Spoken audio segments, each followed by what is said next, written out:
मैं इस सदन में ये मांग रखता हूं कि जैसे इंडियन वोटर के पास राइट टू इलेक्ट है, वैसे ही राइट टू रिकॉल भी होना चाहिए। अगर देश का मतदाता अपने नेताओं को हायर कर सकता है तो वो नेताओं को फायर करने की शक्ति भी उसे मिलनी चाहिए।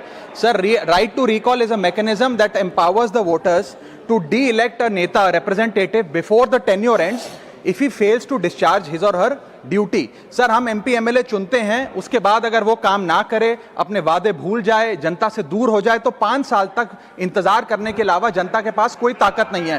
कोई इंटरिम प्रोविजन नहीं, कोई अकाउंटेबिलिटी नहीं, कोई परफॉर्मेंस रिव्यू नहीं, कोई करेक्टिव ऑप्शन नहीं। चुनाव से पहले नेता जनता के पीछे और चुनाव के बाद जनता नेता के पीछे। और सर, 5 साल is too long a period in this day and age. अगर एक गलत फैसला गलत नेता को चुनने का लिया तो लाखों लोगों का भविष्य अंधकार में जाता है और पूरा क्षेत्र पीछे जाता है। Sir, we can trust our voters to elect. हमें अपने मतदाता पे विश्वास करना चाहिए कि वो अपनी गलती बदल भी सके राइट टू रिकॉल की ताकत से। Sir, let me clarify that right to recall is not a weapon against politicians. It is an insurance policy for democracy.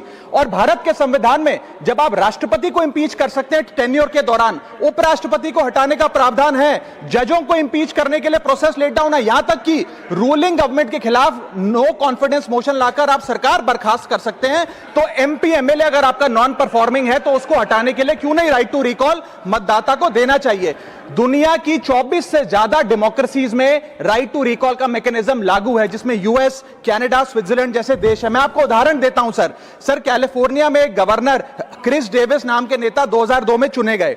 उनके कार्यकाल में मैसिव पावर कट हुए, एनर्जी क्राइसिस हुआ, बजट की मिसमैनेजमेंट और गन शूटिंग की वारदातें हुई। उसके चलते 1.3 मिलियन कंस्टिट्यूएंट्स ने एक पिटीशन साइन करके दी कि इन्हें रिकॉल किया जाए। वहां के चुनाव आयोग ने रिकॉल वोट कराया 7 अक्टूबर 2003 को और 55% मतदाताओं ने वोट किया कि इस नेता को बर्खास्त किया जाए।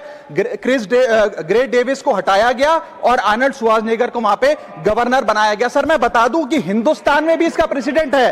कर्नाटक, मध्य प्रदेश, महाराष्ट्र और राजस्थान में रिकॉल मैकेनिज्म ग्राम पंचायत के स्तर पे लागू है और ग्राम सभा के लोग मतदाता वोट करके उन्हें वापस बुला सकते हैं। सर, लेकिन इसका मिसयूज ना हो इसलिए हमें सेफगार्ड्स भी बनाने पड़ेंगे। एक थ्रेशोल्ड रखना चाहिए कि 35 से 40% मतदाता अगर साइन कर दे तभी राइट टू रिकॉल वोट करवाया जाए।